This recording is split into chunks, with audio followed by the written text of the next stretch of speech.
Welcome to the Kamla Show, where we bring you conversations and interviews from in and around the San Francisco Bay Area with technologists, entrepreneurs, and filmmakers and other newsmakers. And today we are talking to a Navy SEAL. Welcome to the show, Rob Du Bois. Thanks, Kamla. So, Rob, you are a Navy SEAL, Yes, retired, no longer active. retired, and you have a book out. We'll be talking about the book. How does one join the Navy SEAL? It's a long process. Of course, the boys these days can hear about it from birth. It's all over the movies and TV. So first you learn about it. Then you look into it and find out what the requirements are. The requirements include certain medical measures like color blindness, a physical fitness exam, and not having any significant medical limitation that would hold a person back from the most aggressive duty on the planet. Then, once that's all passed, they can join the Navy to become a SEAL, or they can apply to become a SEAL within the Navy. The process, of course, is going to BUDS, Basic Underwater Demolition / SEAL Training. That's called BUDS. Right, that's BUDS, and And BUDS. that's different from BudWeiser? BudWeiser is well, I wear a Trident on my. We call it the Trident. This is the Navy SEAL symbol. It's got an eagle looking down, flying over. Eagle, of course, America, looking down to protect the people on the planet. Carrying a trident to represent King Neptune, the god of the sea. A revolver to represent modern warfare, which involves putting bullets out there, and the anchor for the Navy. The BudWeiser is nicknamed because BUDS is our basic school for SEALs, and it looks very much like the Anheuser-Busch Eagle on the cans of beer. So hence the So it's the BudWeiser or the chicken on a fork. So the insignia is called the BudWeiser. We call it the Trident The primarily. Trident. Yeah, Oh, this is the Trident, and it's also called the BudWeiser or the chicken. Or okay. but, in-house we joke about stuff. And how does one earn a BudWeiser? Well, it's 7 months of training. Well, actually nowadays it's a year, because when I went through in the mid '90s, after 10 years in the Navy, we had to do a probation period of 6 months following graduation from the 7 months of school. And the probation would basically be, not, I won't say hazing because it's an ugly term, it would be ensuring the guy who had got through the training, which was hell on earth, was still SEAL quality in his character. Was he going to be somebody who's going to be a disruptive person, or is going to be a good team player? And then then we earned the pin. So today the boys go from day one all the way through 12 months. And in that training, they've incorporated the comms training to use radios, sniper, free fall, and other things we had to get into individual classes afterward. So there's also something called Hell's Week? Hell Week. Hell right, Week. Right. Hell Week is something that Thanks to Wikipedia. Right. It's been there for from the day one. Hell Week has moved around in the training, but it's typically very much in the front of the school. BUDS is generally, before you get to the advanced training after the 6 or 7 months, it's generally 3 phases. First phase is torture, self-torture, if you will. A lot of running, a lot of lifting logs and log PT and doing joint exercises, carrying boats around on our heads. I like to use that as an excuse for my Carrying what? condition. Boats, inflatable boats with instructors in them sometimes. Really? And we carry 6 guys will carry 1 boat around on their heads, and just all over the base and all over the water, and a lot of paddling, a lot of swimming, of course. That's first phase, and that's really the weeding out phase. So in my class we had 142 guys entered it, and 5th week was Hell Week, and at the end of Hell Week we had 28 guys left. Out of a class in of? a month. In a month from 142. 142. So then the 28 graduated, and then got through that. But in the end, so we went through the Hell Week, which weeded out everyone, and got ready for the next 6 months of training, which was land navigation and shooting and demolitions.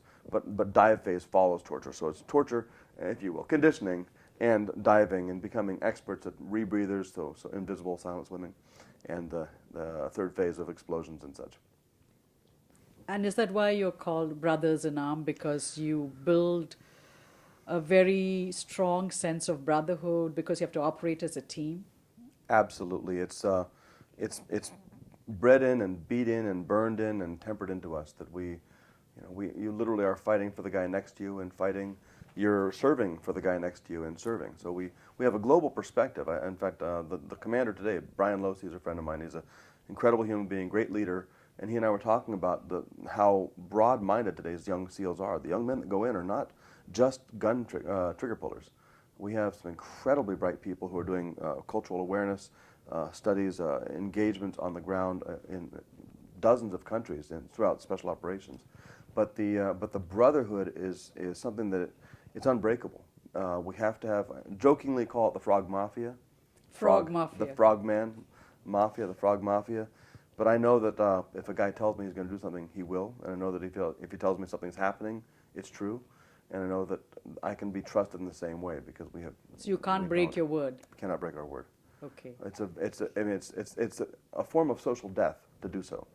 To be like there are certain individuals I won't name that people can look up who have been SEALs and have, in our opinion, in the community's opinion, have violated the ethics of what we stand for. And we don't vote alike, we don't spend alike, we don't earn alike, we don't think alike in that sense, but we do have an unbreakable bond. And what do Navy SEALs do? Well, you know, the acronym stands for Sea, Air, and Land, as President Kennedy commissioned us to do in 1962. We were born from the UDTs, the underwater demolition teams, the guys in World War II. World War II. They would go in, the actual naked warriors. They would swim in shorts and a mask and fins with large satchels. We still carry those. We still have 50-pound satchels of C4. We'll swim it in on a float. There's a bladder inside of the bag that carries that C4. So you inflate the bladder, and when you get to where you're going to load the charge, this explosive charge, on an obstacle, which was the original UDT goal, you would just burst it with a knife and let the thing sink to the heavy negative ballast, so negative buoyancy. So then we just tie it onto an obstacle and blow it up. That was the purpose that our forefathers came from. We were commissioned to do all of that. That's why it's called UDT SEAL. And in addition to do kinetic actions, my specialty is special reconnaissance and intelligence. So I would collect in various ways, in various countries, for various purposes, and ultimately be able to inform the national powers so that we can go do more kinetic, more direct action kind of work.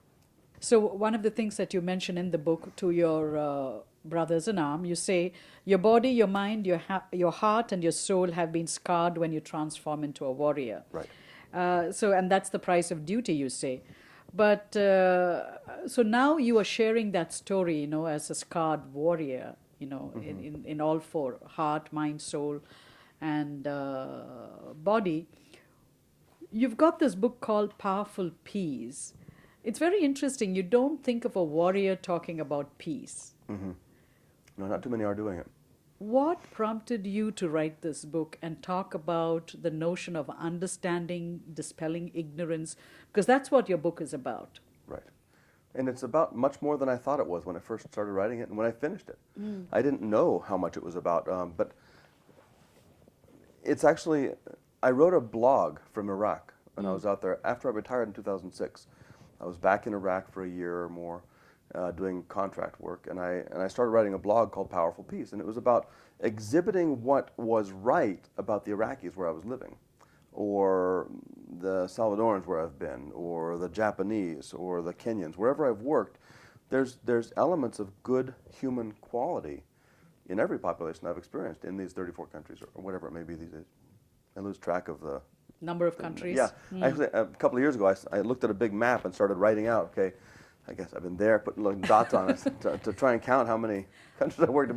But the point is that there's a human commonality, and it's, you know, I go so far in my writing and speaking. I do a lot of speaking these days. I talk about, you know, the only real differences I perceive are gender. And even those aren't absolute, you know. But ultimately, there's a song by, I can't think of his name right now, the country singer that, in that song, I'm Going to Love You Forever is the song of it, the title of it, I think, or the refrain. But he says, as long as old men sit and talk about the weather, and as long as old women sit and talk about old men, that's how long I'm going to love you. That sweet comment describes what I've perceived in 34 countries.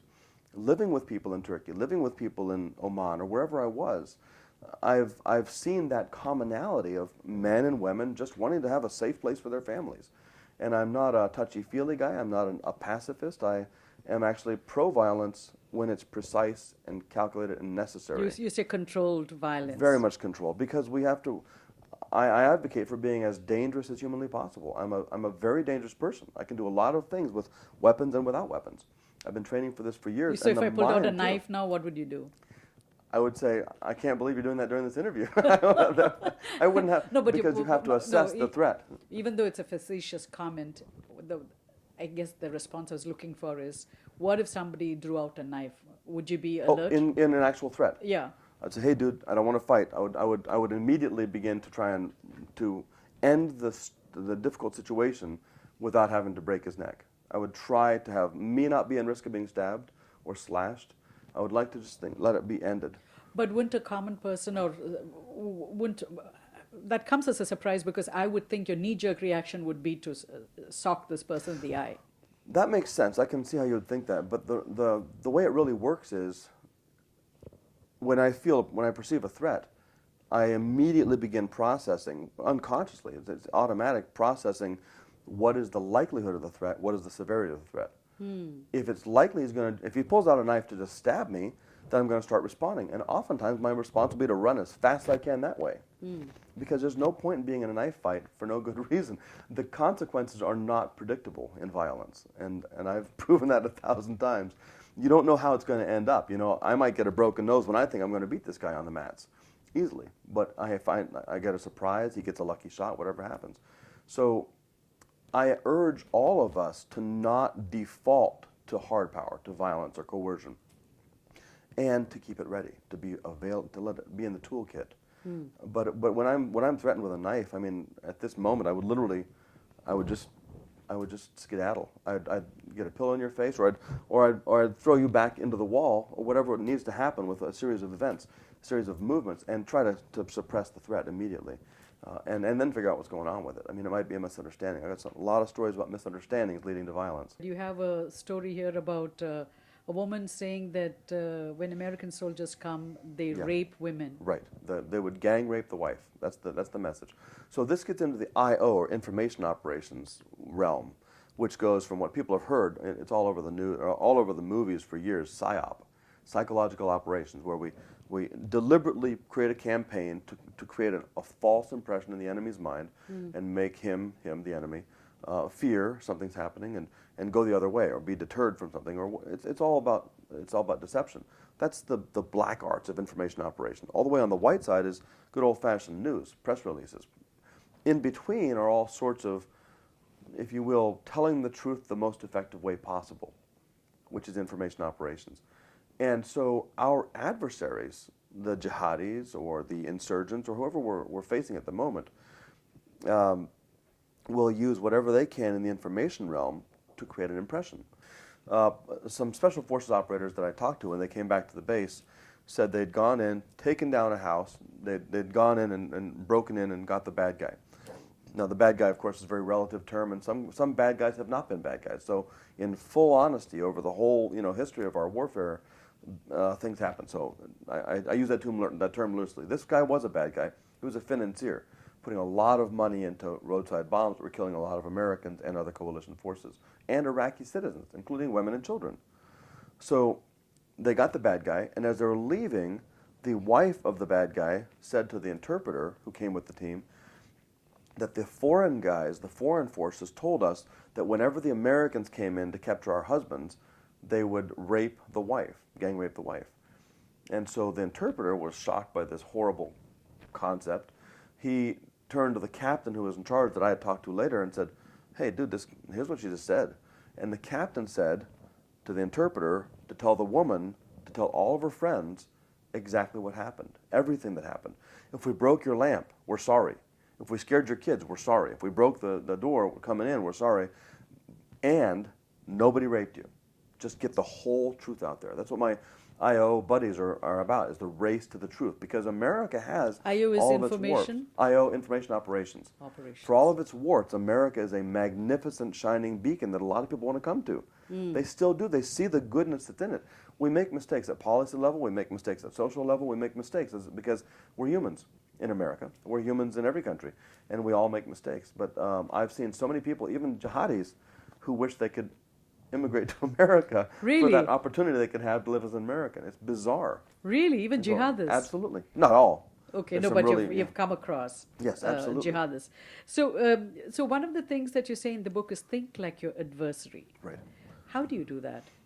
Experience is one way, but doing it deliberately is the best start. Now, not everybody can live in 34 countries and live on the ground with foreign forces. My 15-year anniversary with my wife was to be home with her, because I'd missed 8 years before that. 8 years I wasn't home out of 15.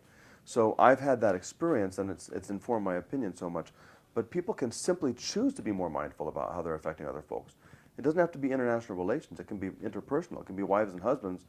One woman wrote to me and said, "You saved our marriage," after she read Powerful Peace. Because the concepts are not about necessarily international affairs. They're a lot of experiences I've had have been international, but it's about human interaction at its And core. understanding. Understanding people, which starts with trying to. As long as we're human, we're going to be flawed and be imperfect. We'll always imperfectly But why understand. do we fail to understand? Is it because we're scared? Because we're focused on our self-interest and not realizing that short-term view of self-interest, like I use Stephen Covey references from Seven Habits a lot. He talked about we need to focus on making more pies, not on fighting over the crusts. There's so much unlimited potential in the human imagination for us to find ways to benefit others, but we have to let our guard down to some degree. Even in a great relationship, a marriage or a dear friendship, there's a vulnerability that has to be built in little baby steps over time, with trust being built. And that doesn't mean you're either weak or... It's quite a bit the opposite. It's stronger, far more powerful. To be able, I can harness the power of 1,000 people right now through my friends and followers and fans, Facebook, Twitter, all the social media. I could literally spin up and act. We're doing it right now. Today, while we're taping, there's getting ready to launch a couple of days from now is the beard battle between me and a dog. I read about it. So this Yes. is something we're doing, and ultimately we're going to spin up this great rivalry between me and Gander the service dog, and I will lose. I'll put it on camera now. I will lose because he's adorable. There's no way I can beat this dog. But the point is, it's But a you'll joke. shave your head, right? Yeah, we'll shave my head. But Well, there's if nothing if left lose, there. Yeah, well, I'm trying. But we're going to have the fight, this like a pro wrestling rivalry. Like, I'm going to put that dog in the backyard and the kind of stuff you put on the microphone. And in the end, it's all about gathering funds for 4 charities. Gander's service dog organization he's from Freedom Service Dogs, and that's something we can use. We're using all this goodwill, and people across the spectrum. I've got friends right here in town who are hardcore liberal and friends who are hardcore conservative, because I'm an honest broker, and I believe in the power of us working together and finding mutual solutions. So that's what Powerful Peace is about, and that's why I think that I use the 12-year-old example. People, how many 12-year-olds could you beat up right now? Maybe you might say 4. If you're having a good fight, I could probably beat up about 20 of them. But if 50 of them came at me and they had a plan, I'm going to lose. So 12-year-olds could beat me up. 100 of them could beat up Arnold Schwarzenegger. There's no power like the power of cooperation. Infinite power, because you can infinitely snap together. So you don't cooperative believe in elements. zero-sum game? I reject it outright. Except in certain cases, there's very few black and whites. The rape of a 10-year-old kid, boom, that's on my very short list of things that are unacceptable in the world. Whether economic systems should be socialist, communist, capitalist, these are things where we can debate, we can dialogue, we can find the best solutions possible. Most are on the very, very, very long list, most issues in the world. I have, again, there's things I will not tolerate. Abuse of women and children is what it comes down to in the end. One chapter is called "It's the Children, Stupid." And it's ultimately, we can focus in this world, we can all get behind the idea of letting human beings have safe environments for their families to grow up in. Rob Du Bois, thank you so much for stopping pleasure. by Thank you and so much, talking to Kamala. us. And this is our first conversation with a Navy SEAL, Right. and you're a veteran. Yep. And you've written this book, and you're doing something for the vets. Hoping to, absolutely. Hoping to help a lot of different demographics right now with this skyrocket we're doing in Seal of Peace. Seal of Peace. Thank you so much for your time. My pleasure.